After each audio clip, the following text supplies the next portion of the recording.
Hey, babe. I forgot to tell you about what video I'm doing this week. Uh-oh. Should I be worried? I don't think so, but it is going to be annoying. My love, I'm going to be trying a Victorian sleep schedule. Oh, that sounds terrible. Is that the one where you wake up in the middle of the night? Yeah. Why are you doing this to us? We just came to a negotiation that I will start tomorrow night. It's probably going to suck, but let's try it. Hello and welcome back, you beautiful nerds, to another edition of a video. Yep, that's right, you guessed it, on this little corner of the internet. You may be asking yourself, Devin, why are you lying down? And to that I say, why aren't you lying down? Because a bitch is tired, you know? Like, it's been like a time. It's not been a month, it's not been a year, it's just been a time. So like, why aren't you resting? I feel like let's just all, you know? And in general, I simply love to recline, especially these days, y'all, because a bitch is tired. So tired, so very tired. I know I'm not the only one because a group of enterprising scientists conducted a study in early 2020, right as the pandemic was happening in Wuhan, China. They discovered, given the timing and the region, that there was a 37% increase in insomnia among the people in that community. And according to my sleep data, there has been a significant dip in the past month or two in my quality of sleep. Why, you ask? You know, I don't really know. My body just does this fun thing where she'll just elect a couple of weeks and be like, you know, that thing that we do very naturally, we're not gonna do that thing naturally anymore. And we're just gonna see what kind of systems it just fucks up. And it's gonna be fun. Like me, my body can be a real bitch. Well, one of these past evenings, I was, preparing for another disruptive night of sleep, and I found this TikTok. I have insomnia and I've decided that I'm going to start sleeping like a Victorian. Basically, what I mean by that is before the industrial era, people used to sleep in two stages, which was called biphasic sleep. What they do is they go to bed when it got dark because there's no electricity. They go to sleep for about 4 to 5 hours, then they get up for an hour or two, and then they go back to bed. This is supposed to really help with insomnia, it's supposed to help your brain process the day, help with memory, and I'm going to start doing that because essentially the 8-hour sleeping schedule is completely made up. They made it up in the industrial era, so we'd work for 8 hours, cheers for that, rest for 8 hours, and sleep for 8 hours. And it's the reason why so many people wake up at about 2 or 3 o'clock in the morning, because that is how our ancestors slept. Oh my God, my good bitch. At this point, I was just imagining that my sleep would resemble something like 2005 Pride and Prejudice directed by Joe Wright. You know, like the sweeping shots of me walking across a field, the moody piano music, Mr. Darcy coming to find me at sunrise. In a word, I was in. So I did what any hot-blooded American bitch would do, and I opened up google.com, you've heard of it. I typed in Victorian sleep, boop, boop, beep, beep, and bitch, boom! This is what I found. This BBC article popped up. This must be a thing, said I. A thing that I must try, I cried. No, yeah, I'm aware. I'm rhyming. I know I just did that, so. I'm keeping it in the video to emphasize a point, which is I need sleep. I'm losing it. Well, technically it's 9:40 at night, and technically if I was going to be doing the Victorian sleep schedule, this would be the time that I would retire, because it's 2 hours after sunset, and sunset today was around 7:40. To the minute, I should be like,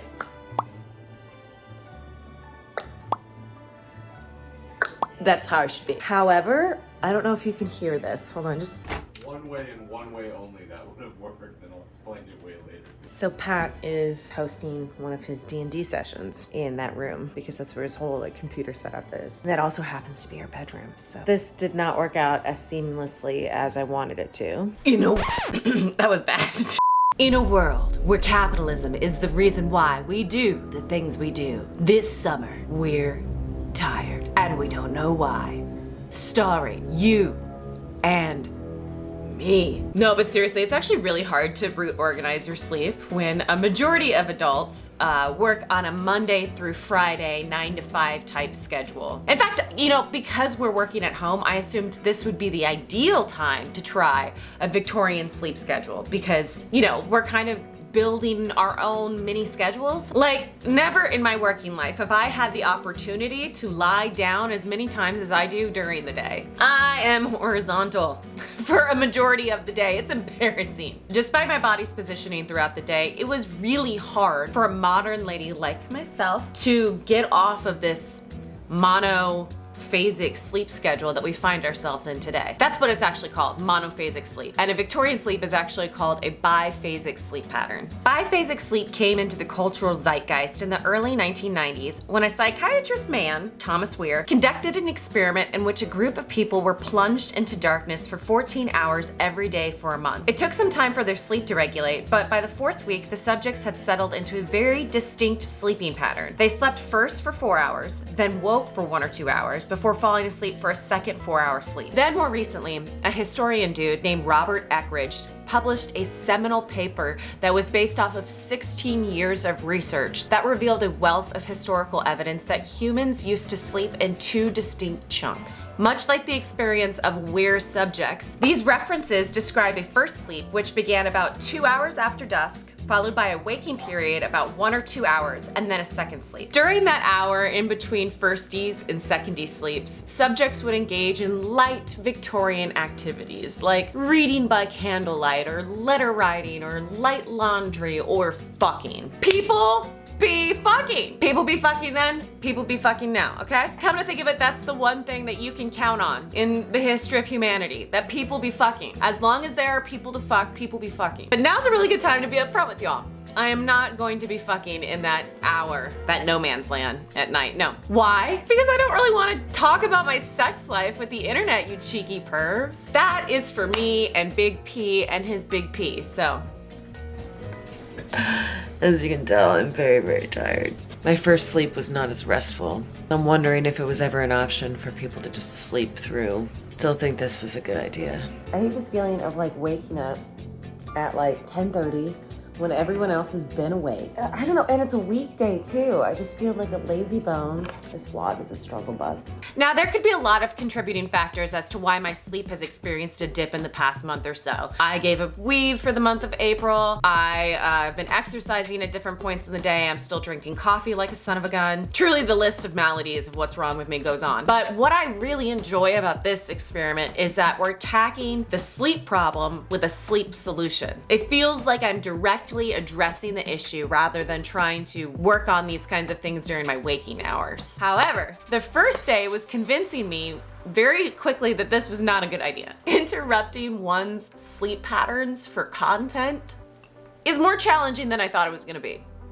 But that doesn't mean I was gonna quit. It is Tuesday in the afternoon. No, Devin, no, it is a Wednesday. It is Wednesday, 2:30 in the afternoon. This is the day after my first time trying this sleep schedule, this Victorian sleep schedule, and I am feeling so pooped. Let me just sit down and tell y'all. I have this weird thing where if I am not up before or when everyone else is up and awake in the morning, I feel like a waste of space. It's a very weird thing, and I'm kind of struggling with those feelings right now. I don't like waking up at 10:30 on a Wednesday morning, so I need to be in bed sleeping by 11 p.m. tonight. Judging based off of how I feel right now, I could be in bed sleeping in the next 30 minutes if you need me to. I do actually feel more prepared for tonight. I'm only about 20 minutes behind schedule. I'm gonna wake up at 3 and I have a little task for myself. I'm gonna try to do some laundry. I think my issue was last night, I just couldn't fall asleep for my first sleep, and it's very important because if you don't fall asleep during your first sleep, then it's all riding on your second sleep. It's a lot of pressure for one sleep. The AC is on, the bed is made, I am well watered, my skin is taken care of, it is time. Here's the thing I realized about myself after waking up the second night in a row to do light activities. I'm not very social in the middle of the night. I don't want to talk or vlog for that matter. As you can see here and here and again right here, I didn't do my job and talk about the experience, but instead I turned on a podcast and went onto autopilot chore mode. I will say in waking up in the second night, I did not feel as tired as I did from this Victorian nonsense. In fact, when I was in chore mode that time, you can't really see it because my face is blank, but inside I was imagining myself as like this quaint Victorian lady. Let's call me Sarah. I'm a farm lady, a Victorian farm lady, woman of the land, Sarah. Oh my God, you guys, you know I have a weakness for British period pieces. I was in it. Plot twist! Do you know what is a surprisingly perfect activity for biphasic sleep? Taking friends to the airport in the early morning hours. Patrick, what do I get to do in the middle of the night? Take my brother and I to the airport. Wee woo, wee woo.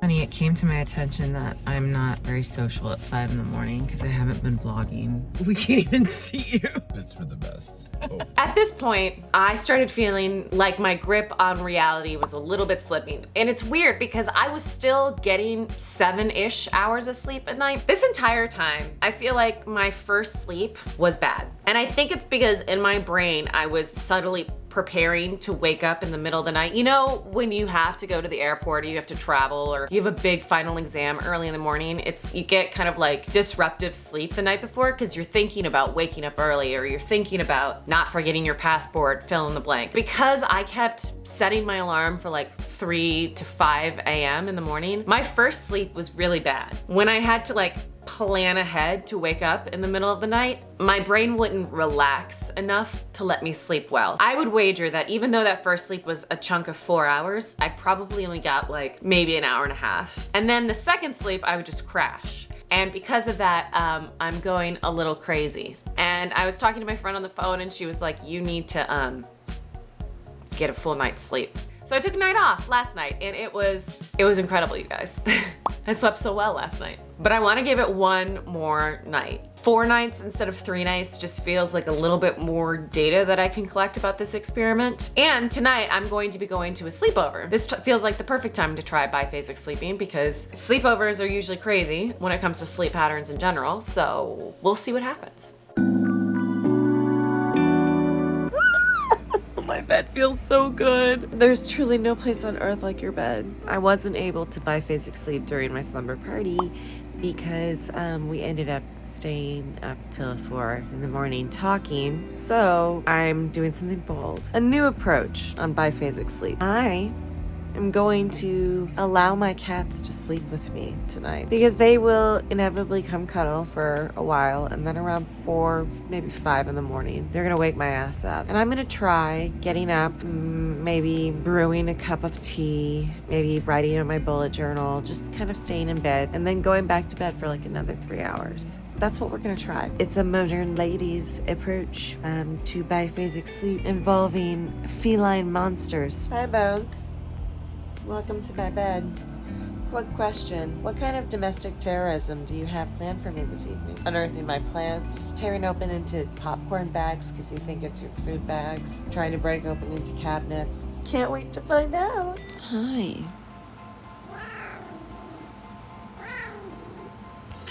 Sir, it's 5 in the morning. Whereas it's 5 in the morning, but... It's crazy. I really think that I could get used to this biphasic sleeping pattern. I feel pretty normal today. This morning I woke up by the cats, fed them a little snack, and then did some bullet journaling like I said I was gonna do, and then went to bed about like 45 minutes later. And today I kind of feel, I don't know, like physically a little tired, but not anything that's unusual for a Monday. So I'm kind of surprised to see how quickly my body is kind of adapted to this biphasic sleeping pattern. However, I don't think I'm going to be continuing. Pat gets back to LA tonight. He was in Wisconsin for this past weekend for Mother's Day. And I think once he returns, we will reacclimate ourselves to a modern, normal sleeping schedule. Anyways, that's it for me, my beautiful nerds. Tell me in the comments below what other experiments you want me to try for my sleep or with my body or social experiments. You know I love y'all. And I'll see you next week.